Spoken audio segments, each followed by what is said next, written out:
Bom, então, voltando aí com nossa segunda parte dessa aula. Agora a gente vai...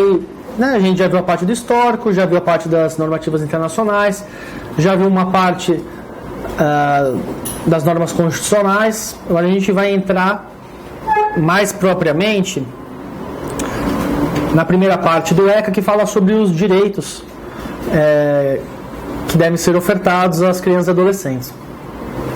Mas antes disso, é interessante apontar que a prestação dos direitos sociais, econômicos e culturais de crianças e adolescentes, na verdade de qualquer um, né? Mas no nosso particular aqui, tem que ser vista de forma exigível, né?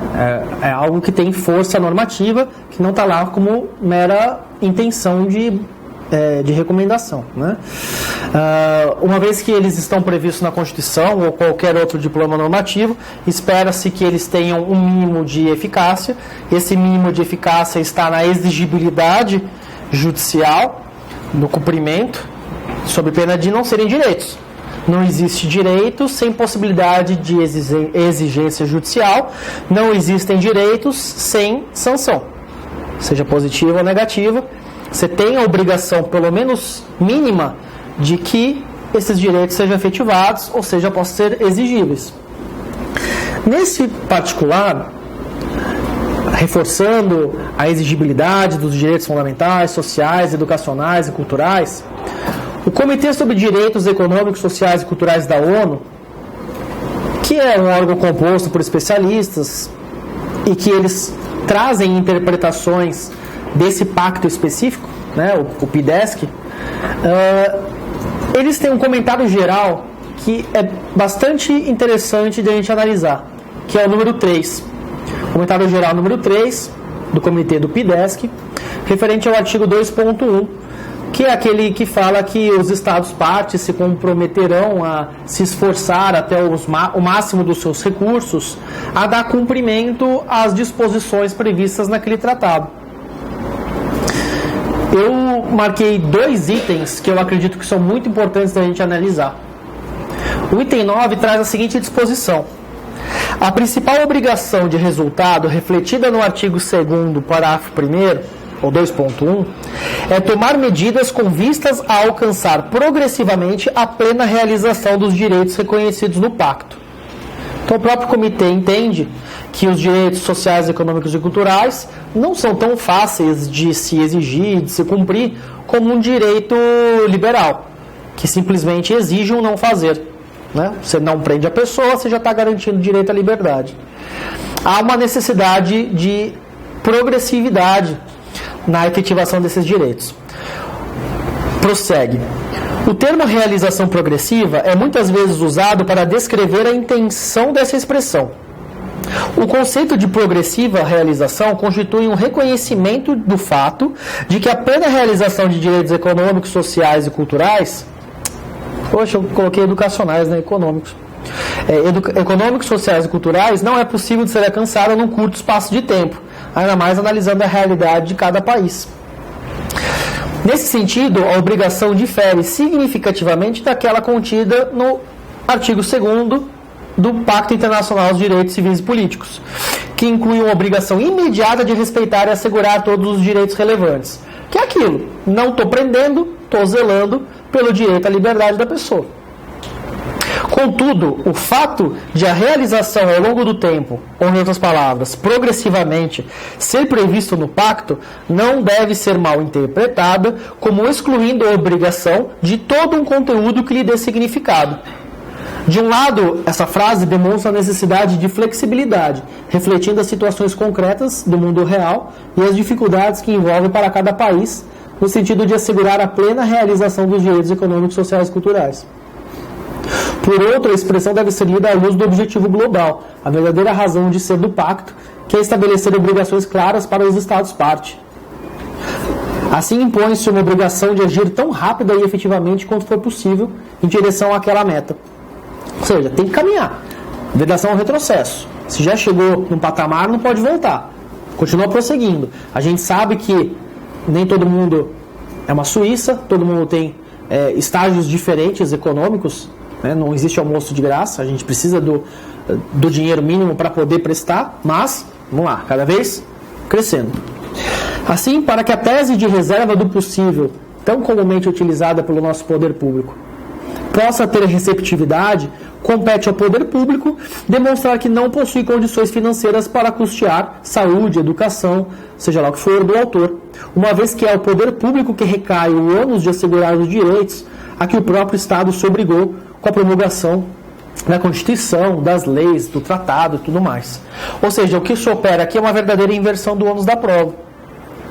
Se determinada pessoa entra com um processo pedindo um tratamento de saúde e o Estado faz pretensão resistida dizendo sobre a reserva do possível que não tem condições financeiras, então é o Estado que tem que me provar as razões pelas quais ele não tem essas condições.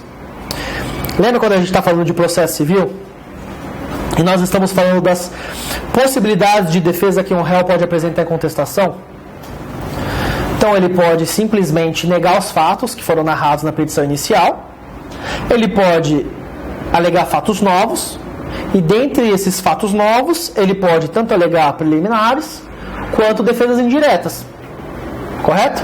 O que são as defesas indiretas? São aquelas que não negam de pronto aquilo que foi narrado pelo autor na sua petição inicial, mas que trazem alguma coisa posterior que extingue, modifica ou suspende esses fatos que foram trazidos pelo autor. Então, o que acontece quando alguém alega algo? A quem alega compete o ônus da prova. Então, cabe ao autor, na sua petição inicial, ao alegar o que está alegando, o tratamento médico. O que o autor precisa alegar? Bom, precisa trazer um laudo médico dizendo qual que é a doença que ele tem, um laudo médico dizendo qual que é o tratamento de que ele precisa, uma negativa do poder público, acredito que sempre seja bem-vindo a mostrar o interesse de agir, é a documentação que compete ao autor na hora de exigir a prestação de saúde. O que compete ao ente réu, nesse caso, ao Estado? Né? Na hora que faz uma defesa como essa, em que não está negando o direito de saúde, mas está trazendo uma nova defesa. Olha, não nego que ele tenha o direito à saúde, mas eu não tenho condições financeiras. Eu estou apresentando uma defesa indireta. Então, nesse momento em que há uma nova alegação, um fato novo apresentado pelo réu, o que gera isso? A possibilidade do contraditório ser aberto novamente. É essa a hipótese em que a réplica tem cabimento. Né? Em tese, réplica não é cabível por conta da não ser cabível você abrir de novo para o autor se manifestar sobre algo que ele já se manifestou. Mas se a parte contrária apresenta uma preliminar ou uma defesa indireta, você abre a réplica, que é o contraditório que você está dando sobre o fato novo alegado. Muito bem. Então, se o poder público alega o fato novo, e o fato novo é não tenho condição financeira, é o poder público que tem que provar o porquê não tem condições financeiras. E é isso que o comitê traz aqui na sua recomendação. Então, ok, nós entendemos que não existe almoço grátis. Nós precisamos ter condições financeiras para poder prestar os direitos os direitos prestacionais que estão previstos aí. Mas essa justificativa não pode ser um salvo-conduto. Então me mostre que você, Estado, não tem dinheiro para poder arcar com essas circunstâncias. Como que o Estado vai mostrar? Não sei. Abre suas contas. Demonstra para mim a sua lei orçamentária, como é que foram os gastos. Aí não abre, né? Como foram os gastos dos últimos 10 anos, no que foi destinada a verba, cadê a verba da educação. Abre suas contas. Porque, de fato, a reserva do possível, ela tem um mínimo de razoabilidade. Mas você precisa me mostrar. Se você não me mostrar as suas contas, que elas estão zeradas, ou no vermelho, ou seja lá o que for, esse é um argumento vazio. Sem contar que os próprios tratados, e isso em geral, eles costumam prever uma responsabilidade solidária entre os entes. Então vamos supor que eu estou processando o município e diz que não tem condições. Tudo bem. Você solicitou para o Estado suporte para isso? Estado solicitou para a União? União solicitou para a Unicef? Ou sei lá que tipo de organização internacional? Não foi feito. Então não tem como provar que de fato não tinha condições de oferecer. Na DPU a gente colocava todo mundo. Porque já tá na esfera federal mesmo, né? O que você falou? Não, só não esgotou os meios, né? Não esgotou os meios. Então, eu até posso aceitar que a reserva do possível seja uma tese que, de fato, tenha razoabilidade. Mas então você tem que abrir as suas contas, poder público. E aí eu acho que ninguém vai querer fazer, né? Sim. Item 10.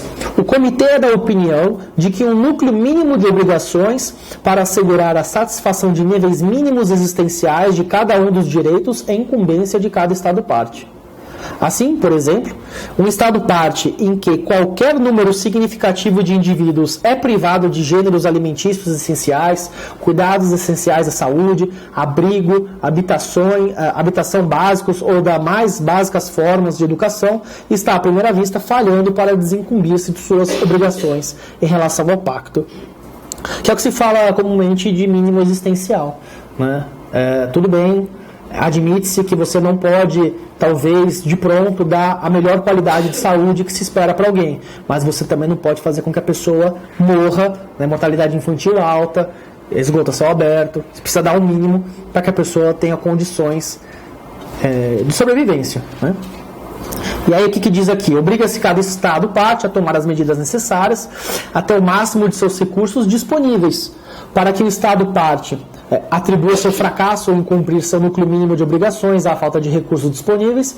Ele deve demonstrar que todo esforço foi feito para usar todos os recursos que estão à sua disposição no empenho para satisfazer, com matéria de prioridade, suas obrigações mínimas. E aí a Convenção Internacional dos Direitos da Criança vai inclusive trazer que o tratamento que deve ser dispensado à criança e adolescente deve ser dado como prioridade absoluta. Isso também foi encampado pela nossa Constituição e pelo ECA. Então, se nós estamos falando sobre prioridade absoluta, essa prioridade absoluta também é voltado na hora das políticas públicas serem elaboradas, dos projetos de lei, da lei orçamentária. Então, se o poder público tiver que dizer que não tem como ofertar saúde para determinada criança, o mínimo que a gente tem que fazer para analisar esse fato deles é pegar a lei orçamentária e ver por que foi gasto verba com adultos e não com a criança. A criança é prioridade absoluta. Isso sem falar do óbvio, né? Dinheiro gasto com publicidade, com mega eventos, Copa do Mundo, a própria árvore de Natal do Ibirapuera, que todo mundo gosta, mas está tirando ali a possibilidade do leito da UTI de uma criança, né? Como seria mais bonito para o poder público botar um outdoor dizendo que salvou a criança da morte que era iminente, ao invés de colocar uma árvore de Natal nova ali, né? Como isso seria, talvez, alcançasse mais o espírito natalino. E aí eu trago para vocês várias súmulas do Tribunal de Justiça do Estado de São Paulo que tratam sobre esse assunto de prestação de direitos por parte do poder público. É claro que isso pode ser um pouco chato para quem está lá em casa e não é do Estado de São Paulo, mas em algumas circunstâncias eu trouxe o correspondente na jurisprudência do STJ, o que, obviamente, tem até mais peso, né? Então, olha quantas súmulas que nós temos, né? Inclusive, as súmulas do TJ de São Paulo costumam cair no nosso edital, vale a pena ficar ligado. Anota aí o número, depois vocês leem com calma. Mas veja bem, né? Olha só. É inadmissível a denunciação da lide ou chamamento ao processo na ação que visa o fornecimento de medicamentos ou insumos. Para que serve isso? Para não causar na vida da criança. O processo tem que ser célere, a prestação tem que ser rápida. Aí o município, isso aconteceu recentemente, a gente entra com ação contra o município pedindo tratamento médico. E o município descobre por algum documento que essa criança tem plano de saúde. E aí o município quer chamar o processo o plano de saúde, porque afinal das contas tem que cobrir. Eu não quero ficar discutindo com o plano de saúde, entendeu? O SUS é para todo mundo, tem que ter acesso. Até porque o plano de saúde vai dizer que o negócio não é coberto pelo plano, né? A gente não entra com ação à torta de direitos, né? Sem prestar atenção. A gente já viu que não está previsto no contrato. Não sou eu que vou ficar entrando com demanda contra plano de saúde para depois ter reversão e ele tem que pagar no final das contas, a gente pobre. Então, não cabe denunciação ali de chamamento do processo nesse tipo de ações. A ação para o fornecimento de medicamento e afins pode ser proposta em face de qualquer pessoa jurídica de direito público interno. Município, Estado e União são solidários, você pode demandar contra qualquer um deles. Como eu gosto de agir na minha atuação particular. Eu prefiro sempre processar o município, como regra, porque é aquele ente que é o mais próximo da realidade da pessoa. Então, imagina, né? Imagina Santo André, uma cidade que ainda é próxima da capital. Então, se eventualmente eu demandasse contra o estado de São Paulo, para mim não é tão difícil de ir na capital. Mas imagina que eu estou em Franca. Eu vou processar o estado de São Paulo e o estado vai dizer que ele só vai disponibilizar na capital. Você faz o como? Vai ter que brigar e coisa. Então é muito mais fácil ir contra o município, que é próximo, tem menos dificuldades. Obviamente, tem algumas demandas que é meio complicado fazer contra o município. Principalmente demandas que são mais custosas ou que exigem uma tecnologia mais avançada. Ainda mais se você está falando de um município que não é tão grande, né? Vamos falar do município de Matão, um município pequenininho, poucos habitantes. Provavelmente não tem condições de dar o suporte que é necessário. Fatalmente, se entrar com uma ação contra o município pode até ser condenado, porque tem que ser condenado mesmo, mas e aí, vai resolver o problema? Não vai. Então, nesses casos, o Estado provavelmente é aquele que tem maiores condições. Nunca demando contra a União, porque competência estadual, não vou ficar chutando isso para a demanda federal, né? Coitada da parte que vem me procurar. Mas quem trabalha na DPU e tem outra realidade, principalmente em tratamentos que eu acredito que sejam mais dispendiosos, eu acho que vale a pena ir atrás. É interessante que, inclusive, existe uma jurisprudência no STF, acho que tem mais para frente aí o número para vocês pegarem, que já analisou uma tese da União. Era um processo que demandava a União, tratamento médico, e a União alegava reserva do possível, porque era um tratamento de alto custo e não teria como arcar com as consequências. O tratamento era de R$52 mil por mês. E o STF disse que isso não configura tratamento de alto custo. Então, imagina os nossos casos do dia a dia. Se isso não configura, por que os nossos deveriam, né? E, assim, eu peguei casos com tratamento de valor bem mais alto que esses medicamentos. Autorizando? Sim. Eles sempre usam isso, que é de alto custo e que... O que a gente tem que argumentar tudo bem, a sua tese ela é plausível. Abre suas contas, me mostra o porquê que você não tem condições. E se for criança e adolescente, me mostra por que você gastou com idoso e não com criança. Não importa, é prioridade absoluta. É indeclinável a obrigação do município de providenciar imediata vaga em unidade educacional a criança ou adolescente que reside em seu território. Tem uma limitaçãozinha a se perceber aí, né? Em seu território. Então, uma criança que mora em São Caetano e que eventualmente queira pedir a vaga em creche em Santo André, por não ser munícipe, provavelmente não vai ser abrangida nessa prestação. O direito da criança ou do adolescente à vaga em unidade educacional é imparável por mandado de segurança. Claro, direito líquido e certo, não demanda instrução probatória. Se você disser, a criança tem 3 anos, não está estudando, demonstra aqui que houve recusa do poder público em matricular, não tem o que fazer. Cabe mandado de segurança mesmo.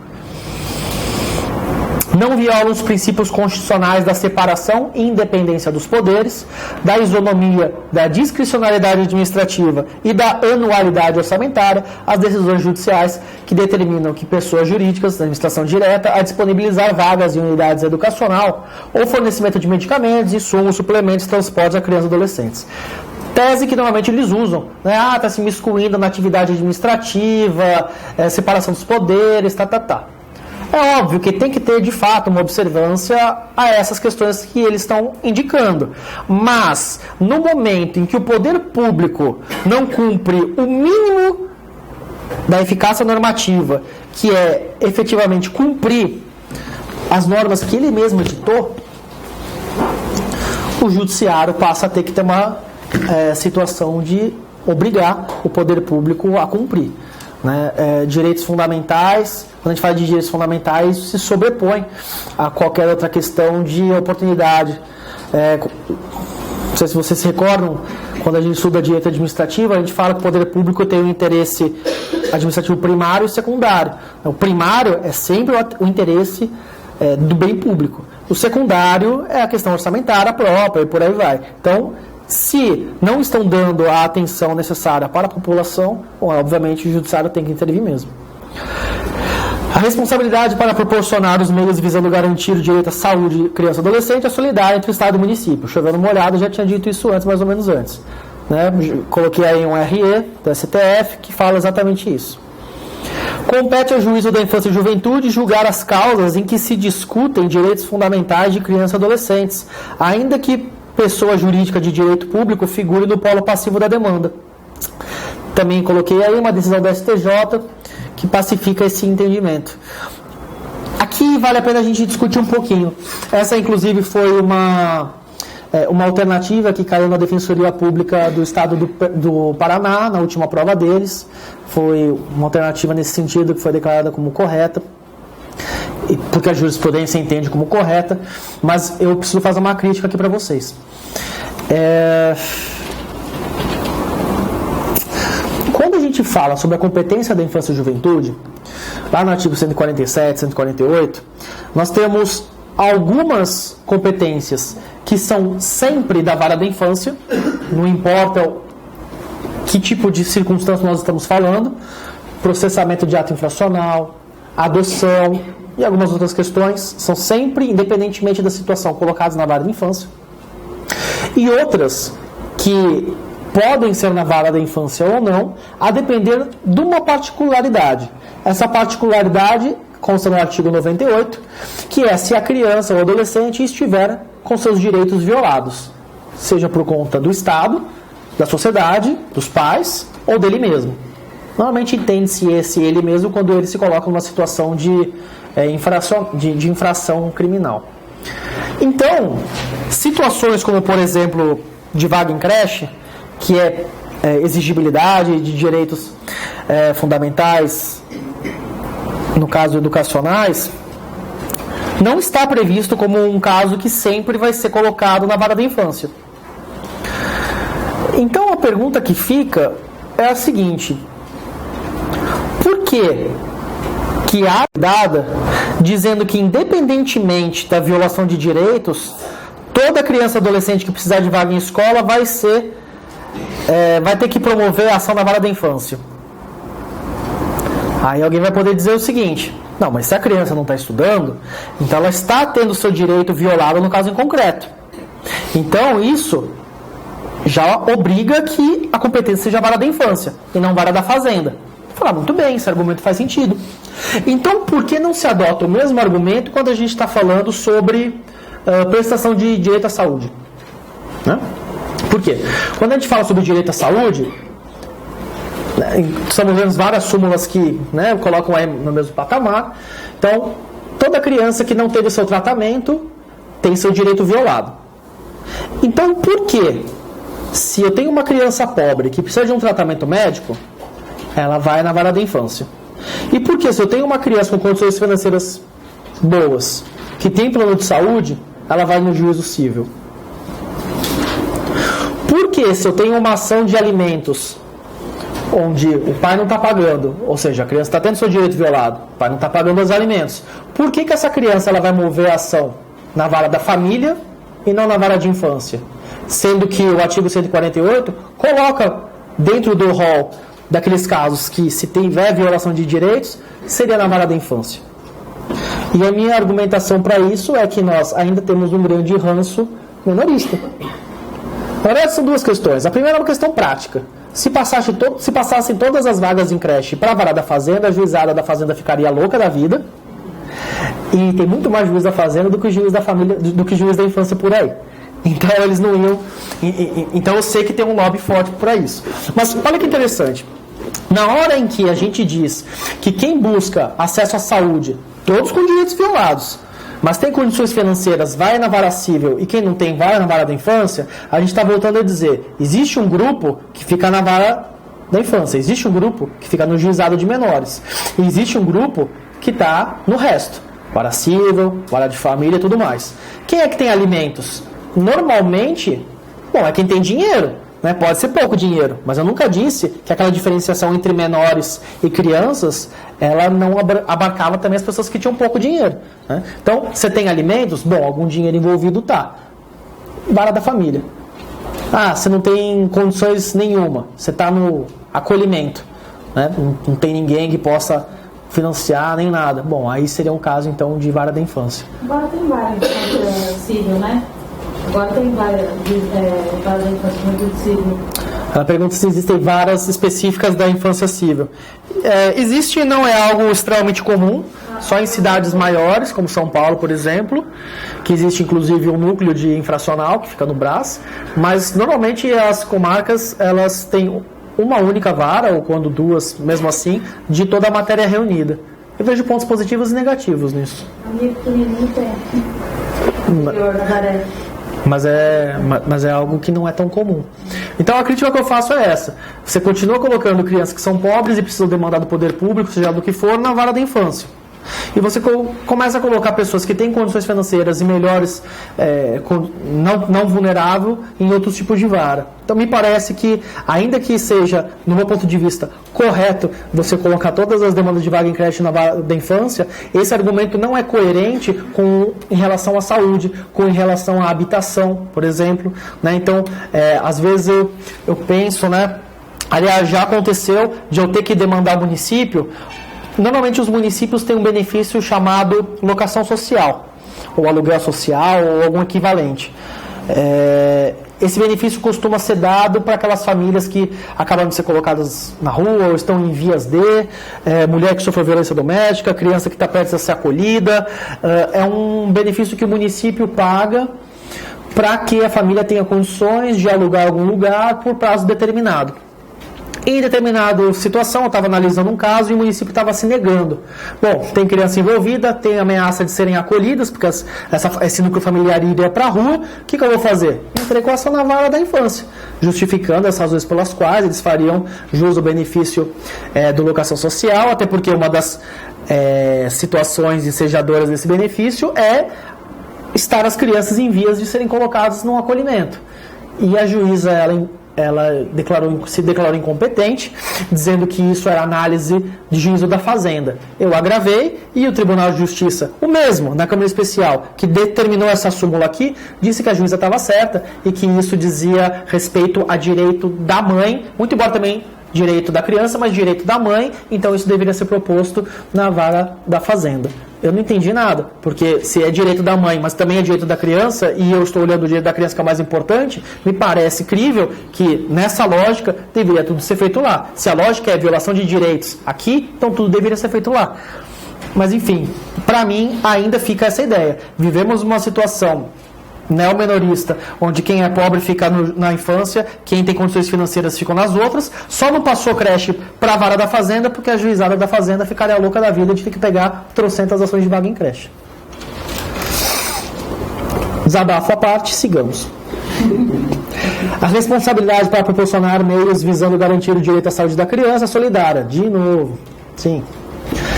Aí, eu anotei aqui algumas jurisprudências que eu quero que vocês deem uma lida em casa. São jurisprudências paradigmáticas, que têm fundamentos muito relevantes e que, por isso, eu quero que vocês leiam. Então, o primeiro é um recurso ordinário e mandado de segurança. E o segundo é algo que está extremamente aí pulsando, que é esse RESP, que ele foi afetado pelo sistema de recursos repetitivos, é o tema 106, sobre a questão da exigibilidade do poder público em fornecer remédios e tratamentos que estão fora das portarias do SUS. Nesse processo foram suspensos foi determinada a suspensão de todos os processos que tratam sobre o assunto e foi emitida recentemente, foi dia 1 de agosto agora que saiu a decisão da questão de ordem, falando sobre os requisitos mínimos que são exigidos para que alguém possa entrar com esse tipo de ações. E dentre eles, a gente vai analisar posteriormente melhor, mas de diferente, você tem que ter um laudo médico dizendo a razão pela qual aquele tratamento ou aquele remédio que está sendo receitado não pode ser substituível por nenhum outro do SUS. Se o médico disser que não existe equivalente e que por conta disso precisa daquele, bom, beleza, você pode entrar. Porque tem muitas vezes que a situação é a seguinte, vamos lá. Existe um remédio A que está na lista do SUS e o médico vai lá e receita o remédio B. Os dois têm um efeito prático equivalente. Mas a gente sabe como funciona a questão, ou pelo menos ter uma ideia de como funciona a questão dos laboratórios. existe muita questão econômica envolvida. Então, vamos lá, o médico tal só receita remédio B. E o remédio B não é fornecido pelo poder público, eles fornecem o remédio A. O remédio A é um pouco mais barato. Então, se o médico não justificar a razão pela qual só pode ser dado o remédio B no lugar do remédio A, é o remédio A que vai ser dado, tranquilo, não precisa nem do processo, ele extingue o processo. O poder público fornece o remédio A, resolveu o problema da pessoa. Só que eventualmente o médico pode dizer, não, o remédio B é imprescindível, porque o remédio A tem composto tal e ele é alérgico. Bom, está justificado a razão pela qual. É óbvio que o poder público nunca vai ficar de mãos atadas às normativas emitidas pelo... o judiciário nunca vai ficar de mãos atadas pelas normativas emitidas pelo próprio poder público. Senão, seria uma situação muito confortável. Eu, poder público que vou ser demandado, nunca vou fazer uma portaria com muitos remédios sob pena de eu ter que fornecer todos eles. Então eu forneço ali meia dúzia, se não tiver ali, não forneço, estou garantido. Não, né? O poder público, ele é o responsável por fornecer. Então, para que serve esses protocolos, essas normativas deles? Para parametrizar o atendimento, justamente para que eu não seja obrigado a fornecer remédio A, B e C, que servem para a mesma coisa, sendo que eles podem fornecer só o A, que é mais barato, vai ser menos oneroso para o poder público e vai ser tão bom quanto. Então é procedimental. Se o médico virar e falar o seguinte, ele precisa do tratamento tal, e o poder público não colocou aquilo na sua regulamentação, bom, azar, você tem que cumprir seu dever de prestação de saúde e tem que prestar. Mas essa questão de ordem definiu que o médico precisa explicar a razão pela qual não pode ser substituído por outro previsto na lista do SUS. Obviamente tem que ter o laudo dizendo a necessidade do medicamento, a doença que a pessoa possui, e trouxeram também mais um outro item, que é comprovar a parte que ela não tem condições financeiras de custear o tratamento. Muito curioso essa nova exigência do STJ, uma vez que o SUS se chama Sistema Único de Saúde. Ele tem como um dos princípios a universalidade, então, em tese, não deveria ser comprovado porcaria nenhuma, né? Para a defensoria, a gente está numa situação muito confortável, porque qualquer um que vem até nós já passou por uma triagem socioeconômica. Então, você quer provar que a pessoa não tem condições, você imprime a triagem socioeconômica que consta do sistema e manda para frente. Nunca, pelo menos no nosso caso, não tem nenhum problema que está sendo causado em relação a isso. E esses três julgamentos aí do STF também são bem paradigmáticos. Esse agravo regimental em recurso especial, esse pedido de suspensão de tutela antecipada e a DPF 45.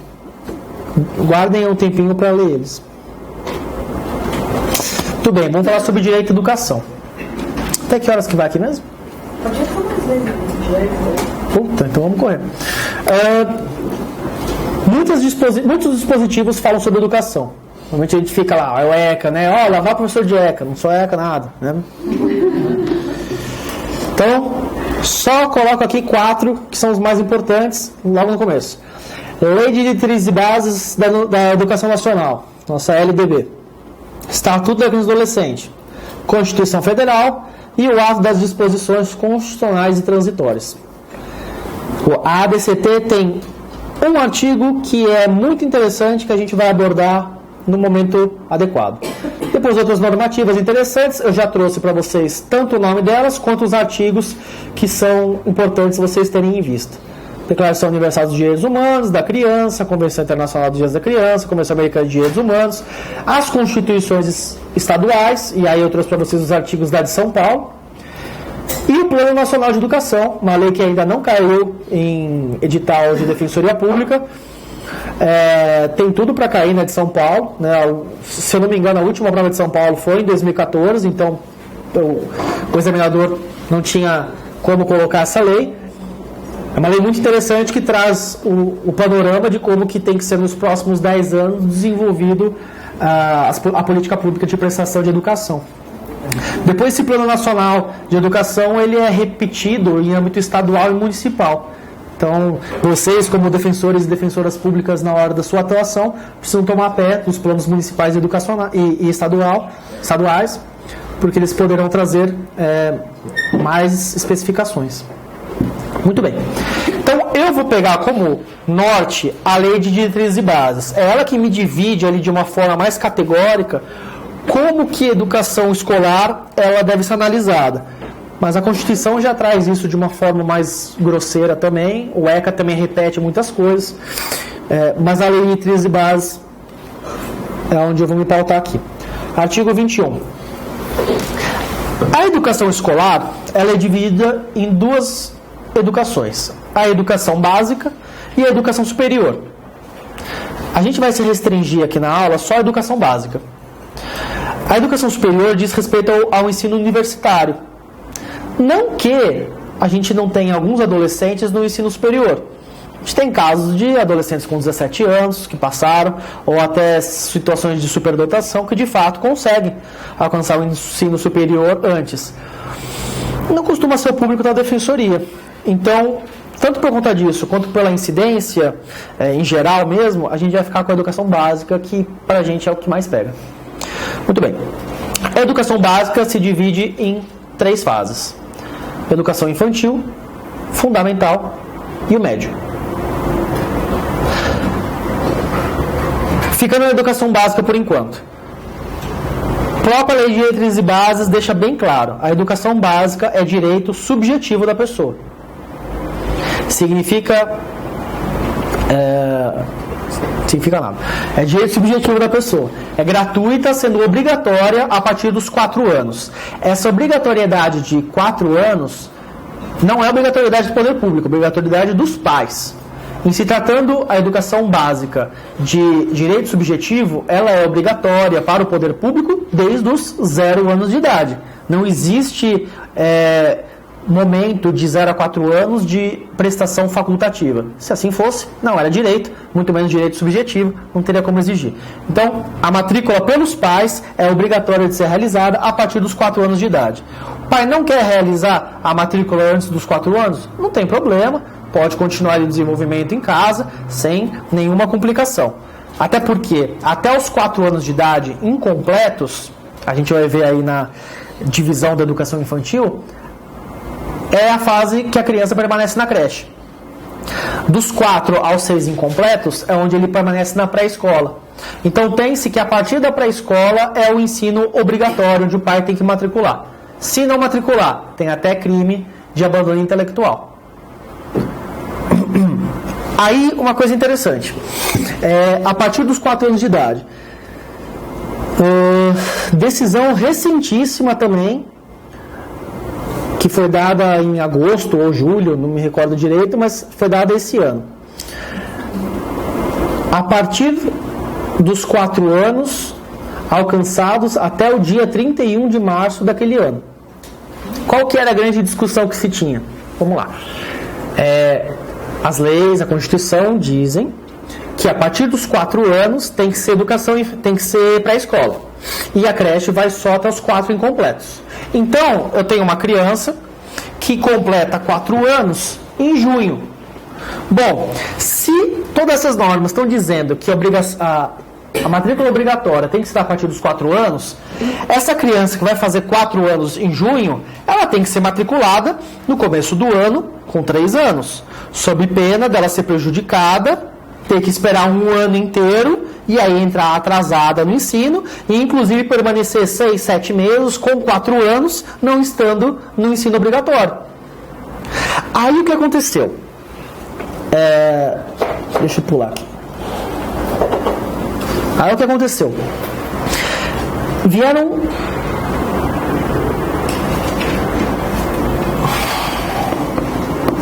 duas resoluções, né? Vieram 2 resoluções do Conselho Nacional de Educação que disseram, olha, vamos limitar, só a partir do dia 31 de março, se as crianças já fizeram 4 anos até ali, é que elas podem entrar. Isso gerou bastante repercussão, justamente pelo que eu falei, mas é direito subjetivo, eu tenho 4 anos agora, no dia 1 de abril, eu tenho direito à educação, por que eu não posso? A Procuradoria-Geral da República entrou com a DPF contra essas resoluções, dizendo que, olha, tem que ter o direito sim de estudar.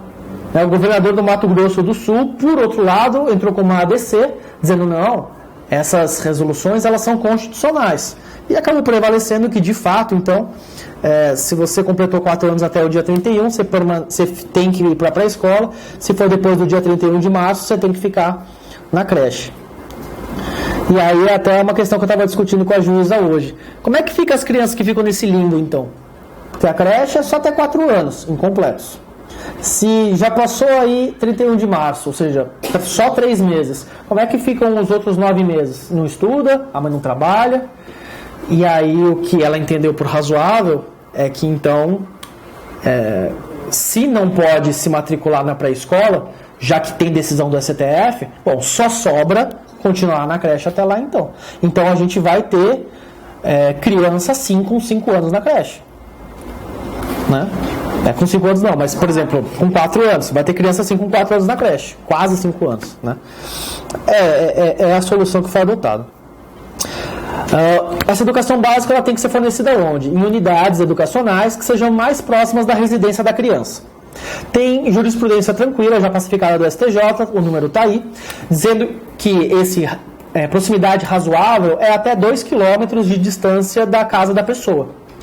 Então, se é 2 km de distância, a mãe pode levar lá a criança, não tem problema nenhum. Não precisa ser a mais próxima. Desde que esteja num raio de 2 km, está valendo. E se não tiver? Bom, então o poder público pode sim fornecer unidade escolar mais longe do que 2 km. Mas nesse caso, eles têm que fornecer transporte. E a Lei de Diretrizes e Bases diz que o ente responsável por fornecer o transporte é o mesmo da unidade educacional em que a criança ficar. Então, se for uma creche, uma escola municipal, é o município que tem que fornecer o transporte. Se for uma escola estadual, é o estado que tem que fornecer. Então, anotem essas jurisprudências. Muito bem. Vamos nas divisões. Educação infantil. A educação infantil, ela, como eu já adiantei para vocês, engloba as creches, que vão de 0 a 3 anos, ou 0 a 4 anos incompletos, que por conta dessa divergência vai ter para os 4 anos, sob pena de a criança ficar sem estudo. E as pré-escolas são dos 4 aos 6 anos. A essa idade de 6 anos, mesma coisa foi realizada também. Então, quando que eu posso me matricular no primeiro ano do ensino fundamental? Quando eu tiver 6 anos completados até o dia 31 de março daquele ano. E se não tiver? Bom, vai ficar então na pré-escola até completar ali os 6 anos até 31 de março. A partir de então já não tem mais problema, porque até a entrada no ensino fundamental a gente fala sobre idade. A partir do primeiro ano do ensino fundamental, aí a gente não fala mais sobre idade, a gente fala sobre progressão em relação à matéria. Critérios de merecimento, essas coisas que vocês já estão acostumados aí. Muito bem, educação infantil, conforme o nosso ordenamento, é de fornecimento de oferta prioritária por parte do município.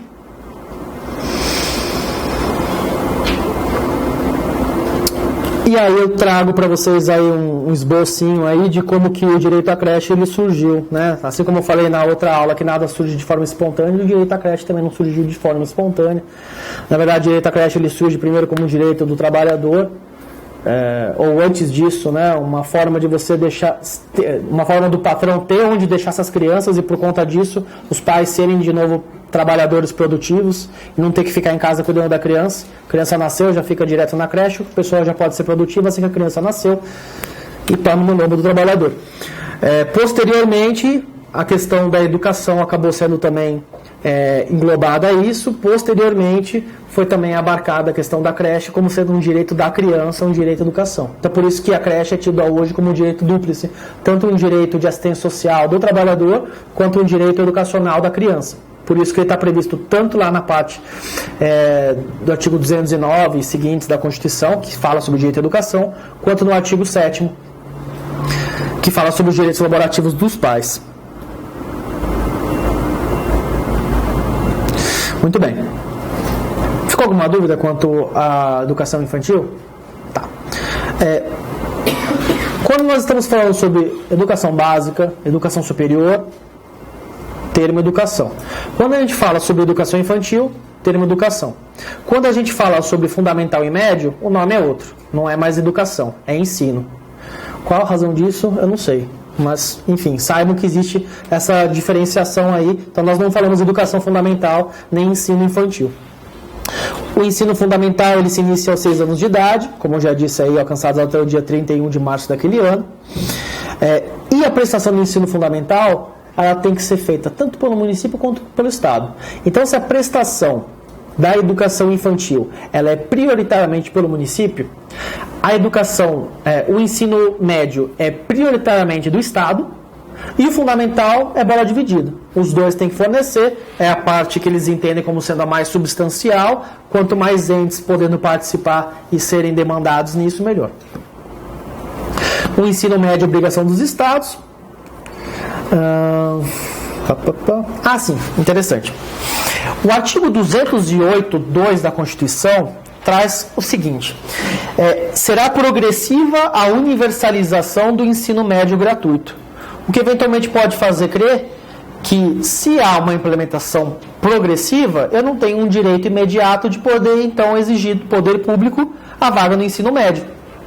Quando eu falo vaga no ensino médio, eu estou falando tanto regular quanto a educação para jovens adultos, né? E aí tem uma coisa muito interessante. A emenda constitucional número 59, que foi a que modificou esses dispositivos, trouxe lá no artigo 6º que teria um prazo para que fossem cumpridas as promessas que o poder público tinha aí no artigo 208 e seguinte da Constituição. Então veja só, o dever do Estado com a educação será efetivado mediante a garantia de educação básica obrigatória e gratuita dos 4 aos 17, assegurada inclusive a oferta gratuita para todos os que não tiveram acesso em idade própria. Então, a emenda constitucional diz referência ao artigo 208.1. Mas você não falou do 2? Não, o 2 está falando sobre o ensino médio. O 1 está falando sobre educação básica. Educação básica engloba ensino médio. Logo, nós estamos falando de tudo, inclusive ensino médio. Então, a emenda constitucional fala sobre esse dispositivo, sobre educação básica, que engloba dos 4 aos 17. O que a emenda constitucional diz? Deverá ser implementado progressivamente até 2016, nos termos do Plano Nacional de Educação, com apoio técnico e financeiro da União. Bom, 2016 já passou, então nós não temos mais nenhuma outra norma que diz que deverá ser implementado progressivamente até não sei das quantas.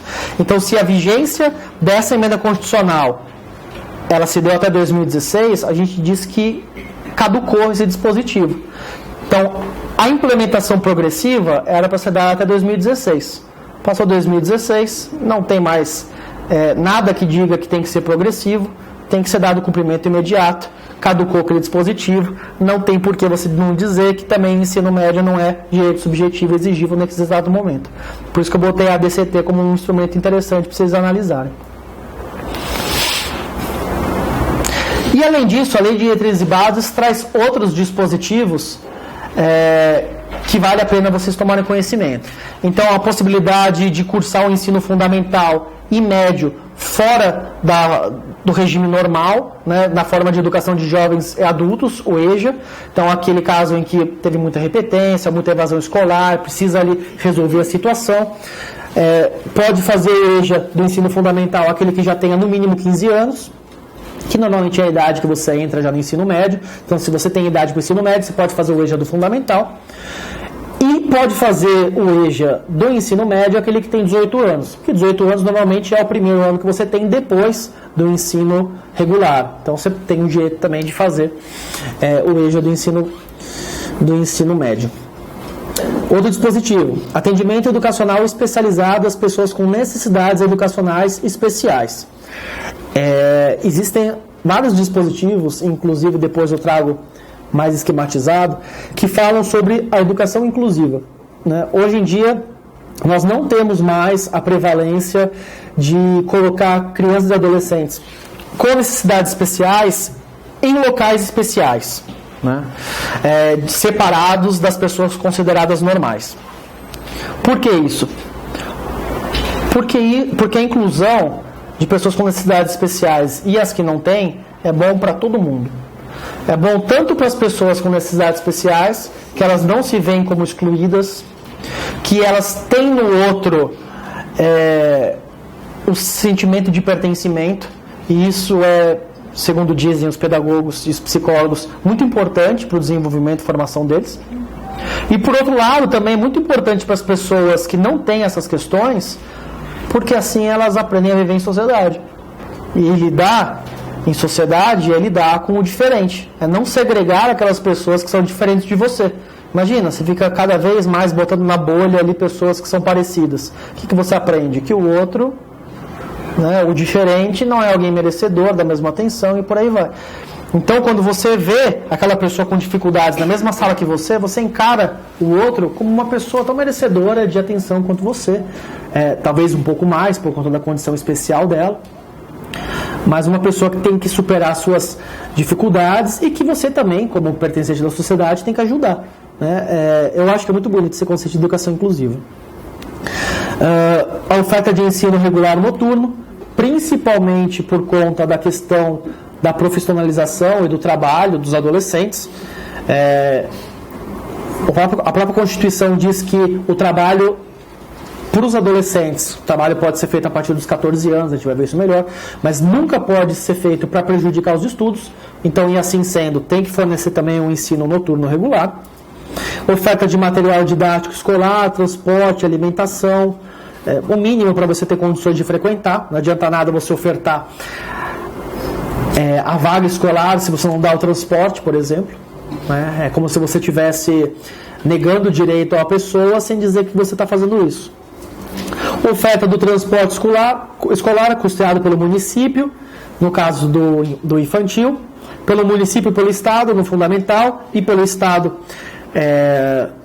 no médio, sempre relacionado com a sua unidade de fornecimento de serviço.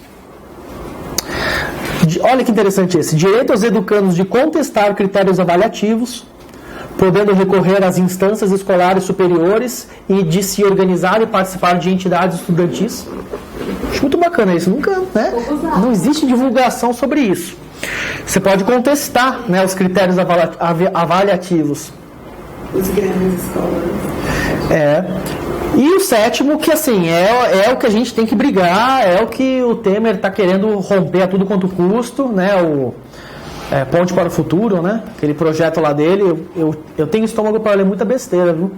Eu sou um cara que mete já li Sherazade, já li Pondé, já li Olavo de Carvalho, já li o Coronel Ustra. Eu leio todas essas porcarias. Porque você tem que conhecer para criticar. Eu vou lá, leio mesmo. E eu li o Ponte para o Futuro. E no Ponte para o Futuro, ele fala que ele quer acabar com isso daqui, que eu vou ler para vocês, porque, segundo ele, esse é o grande problema orçamentário da União. Diz aqui, a União deverá aplicar anualmente nunca menos de 18% da receita resultante de impostos com educação. Já os estados e municípios deverão aplicar anualmente nunca menos de 25% dos impostos arrecadados. É o que a gente chama de verba vinculada. Veio receita, qual é a receita? 18% vai para a educação. Não importa com o quê, tem que ir. Depois os tribunais de contas, eles acabam fazendo umas diferenciações, falando que, por exemplo, não pode entrar nesse cálculo questões acessórias como fornecimento de alimentos, uniforme, ou, por exemplo, no município onde eu trabalho, lá em Santo André, nos últimos 10 anos, Santo André já foi condenado 3 vezes no Tribunal de Contas do Estado, por não aplicar os 25% arrecadados. E sempre por ficar em questões limítrofes, né? Aí você tenta dar aquele cambalacho, né? Fala assim, não, olha, a gente coloca aqui no gasto da educação um dinheiro que foi gasto com a GCM. Sabe por quê? Porque a GCM está fazendo ronda perto da escola. Está garantindo a segurança da escola. Estou falando sério. Ou então essas questões que já foram pacificadas lá no TCE que não podem ser utilizadas, como alimentação, uniforme, por aí vai. Então isso é algo que tem que ficar em cima, o Tribunal de Contas dos Estados e da União tem que ficar em cima disso daí. Muito bem. Dever dos dirigentes dos estabelecimentos de ensino. Então a direção, o que eles têm que se atentar? Tem que informar os pais sobre a frequência e rendimento dos alunos e notificar ao Conselho Tutelar, Ministério Público e juiz a relação de alunos que apresente grande quantidade de faltas. Isso é o que diz a LDB. O ECA vai dizer a mesma coisa, mas vai acrescentar o que para mim é muito, muito bacana. Deverá a escola, antes, esgotar todos os recursos escolares. Ou seja, não é diretor da escola, sempre que tiver gente faltando, ficar enchendo a paciência do Ministério Público, do Conselho Tutelar e do juiz. Porque senão, né, não vai ter mais o que fazer. Até porque, se a gente está falando de trabalhar em comunidade, o diretor, a escola, tem um papel importante na vida dessa pessoa. Eles têm que resolver os problemas internos antes de buscar soluções externas. É óbvio que quando a gente fala sobre altos índices de evasão, a gente não está falando dos colégios caros que existem aqui, né? Dante Alighieri, Bandeirantes, seja lá o que for. A gente está falando da escola pública, né? Então, qual é o grande problema? De você... Não sei bem se é essa palavra, mas é a criminalização recorrente da população já carente por conta de situações próprias, muitas vezes, de vulnerabilidade. Então, por que a pessoa não está comparecendo à escola? Sei lá, porque aderiu ao tráfico, porque a mãe não está levando, porque está depressivo e não aguenta mais escola, N fatores. Então, antes de ir e levar esse adolescente para um lugar tão restritivo, tão assim, fiscalizador, como o Conselho Tutelar, Ministério Público, resolve isso no âmbito interno. Esgotou as instâncias? Não teve como ir atrás da família, entrar em contato? Mãe, o que está acontecendo? Por quê? Consulta psicóloga, Aí vai atrás do Conselho Tutelar. 2. Comunicar ao Conselho Tutelar os casos de maus tratos envolvendo seus alunos e elevados níveis de repetência sob pena de infração administrativa. Então, a questão da evasão escolar, no item 1, e o item 2, elevados níveis de repetência e questão de maus tratos que eventualmente eles percebam, no mais das vezes provenientes dos seus pais ou responsáveis, né? Precisa alertar o Conselho Tutelar para que tome suas providências. Isso aqui eu já falei com vocês. 2 temas muito legais que eu quero tratar com vocês. A gente tem 6 minutos. Vamos lá. O primeiro deles é o homeschooling. É um tema que não caiu ainda em prova de defensoria que eu tenho visto, mas eu aposto que ele vai cair mais cedo ou mais tarde.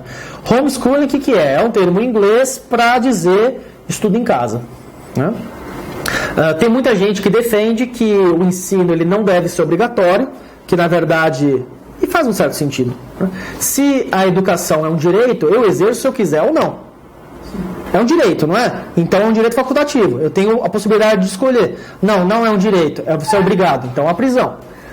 Mais ou menos o que a gente viu lá na aula passada, né? Até botei lá o clipe do The Wall, né? Na verdade, o Estado precisava, em determinado momento, padronizar o comportamento de todo mundo, padronizar o conhecimento para formar determinado tipo de ser pensante. Não é à toa que a gente gasta anos e anos de matemática estudando um monte de coisas inúteis, enquanto a gente poderia estar estudando coisas que dizem mais respeito à nossa sociedade. Eu acho que matemática deixou de ser interessante a partir da 8ª série.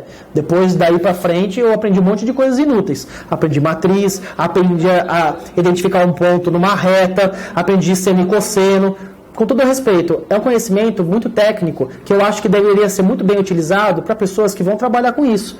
A pessoa média que vai fazer o Enem e tudo mais, por que é importante ela ter esse conhecimento?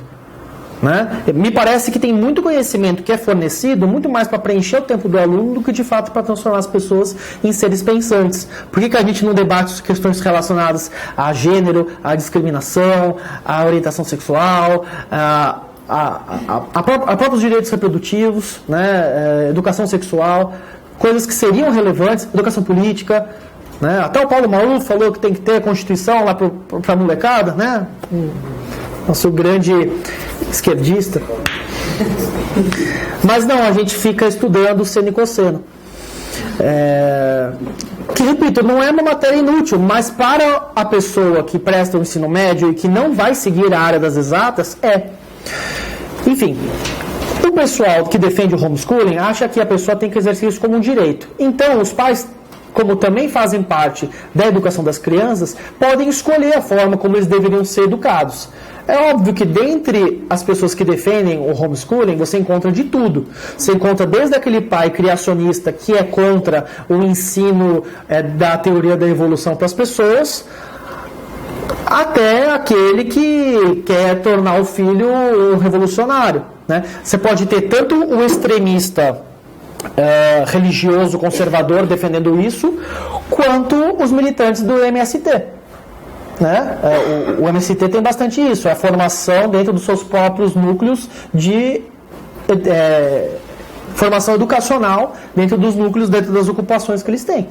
Fala assim, olha, eu tenho questões muito mais importantes para tratar aqui com vocês do que se vocês estiverem no ensino formal.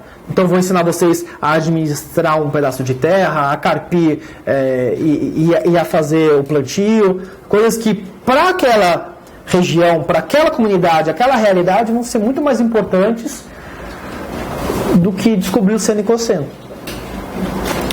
Então, esse assunto está pendente de apreciação perante o STF. Tem um recurso especial que está aí, o número 888.815, que está lá com o ministro Barroso. Basicamente, eles se amparam na ideia de que não é que eles estão abandonados, tendo em vista que eles vão ter que prestar no final o Enem, e o Enem meio que padroniza, então, no final das contas, ainda que eu ensine coisas diferentes, o Enem vai padronizar e vai poder me dar o acesso aos níveis superiores. E eles batem muito na tecla da liberdade de ensino, do pluralismo de ideias e concepções pedagógicas. Vamos ver como é que vai ser decidida essa questão. Em outro espectro, a gente tem a questão da escola sem partido, que é mais ou menos um segundo lado. Então, eu sei que eu estou aí estourando o limite, mas eu gostaria muito de falar com vocês sobre isso mais um pouco.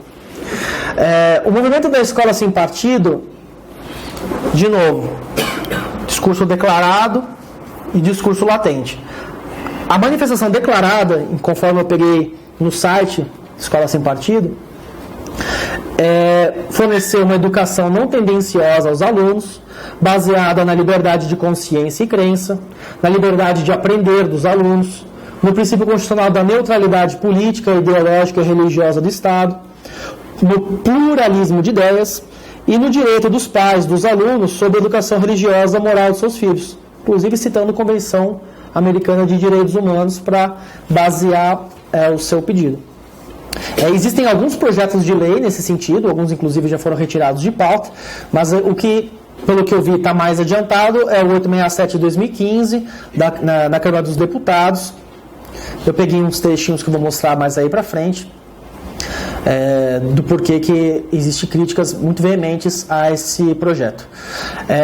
Como eu coloco aqui, apesar da imagem positiva em que esse movimento se ampara, inclusive se valendo de algo que é consenso, né? Toda escola não deve ter um partido, eu acho que ninguém questiona isso.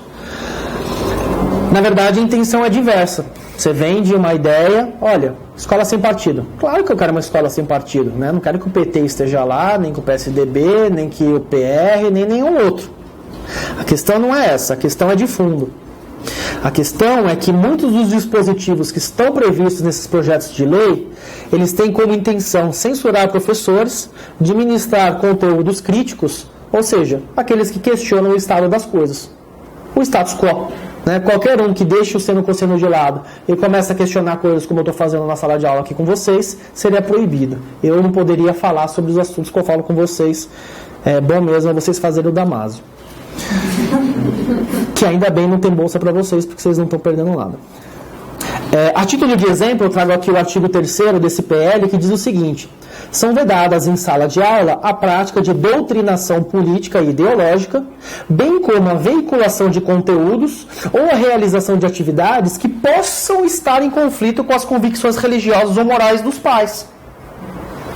Bom, no limite, isso impediria, inclusive, que o professor de biologia ensinasse o evolucionismo para alunos filhos de pais criacionistas, ou de ensinar sobre orientação sexual, papéis de identidade de gênero para pais homofóbicos, transfóbicos ou machistas.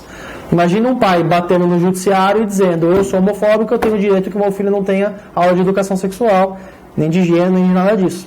E é por conta disso que tem muitos que chamam esse movimento de movimento da mordaça. Porque, na verdade, ele pretende amordaçar aqueles que querem ter um posicionamento diferente daquele que é colocado. As mais diversas defensorias públicas estaduais já tiveram a oportunidade de se manifestar contra tal movimento. principalmente em relação a projetos de leis equivalentes que foram tentados em âmbito estadual. Então eu coloco para vocês aqui nota técnica da Defensoria do Paraná, do Espírito Santo e de São Paulo, sendo que o próprio MPF já se manifestou também, contrariamente à Escola Sem Partido, também por meio de nota técnica. Então se vocês quiserem, vocês têm aí os argumentos para poder acessar. E, inclusive tem uma decisão liminar no STF, já proferida pelo ministro Barroso, suspendendo os efeitos de uma dessas leis, uma lei estadual de Escola Sem Partido, que foi feita lá no estado de Alagoas, dizendo claramente que isso aí viola a questão de liberdade de cátedra e tudo mais. Aí eu coloco nesse trecho argumentos muito interessantes trazidos na nota técnica do MPF, que quando a gente está dando aula para vocês, a gente sempre tem que dar o argumento do outro. Se bota o argumento de você mesmo, vão falar que você está... Né? A Defensoria Pública de São Paulo está isolada na bolha. Não, o Ministério Público Federal também concorda com a gente. Isso aqui eu vou falar depois. Então é isso. Não vou enrolar mais aqui porque tem horário, mas basicamente são duas temáticas de moedas opostas. A Escola Sem Partido vende a ideia de que visa dar um tratamento não tendencioso, mas esquece-se que tudo é ideológico, tudo tem algum tipo de viés. Né? Quando você faz uma crítica, você demonstra um posicionamento crítico. Quando você não faz a crítica, você mostra que tem posicionamento inconforme com o estado das coisas. Então, dizer que apresentar da forma como o estado das coisas está posto, sem fazer qualquer tipo de crítica, é um movimento ideológico a favor do estado das coisas. Né? O ideal mesmo é você dar todas as possibilidades diferentes da pessoa abordar, com crítica, a crítica daquela pessoa, dizendo, olha, existe fulano, ciclano, não sei o quê. Por isso que eu leio até o Coronel Ustra, porque eu preciso ver o que eles falam lá do Herzog. É isso aí. Muito obrigado. Até mais.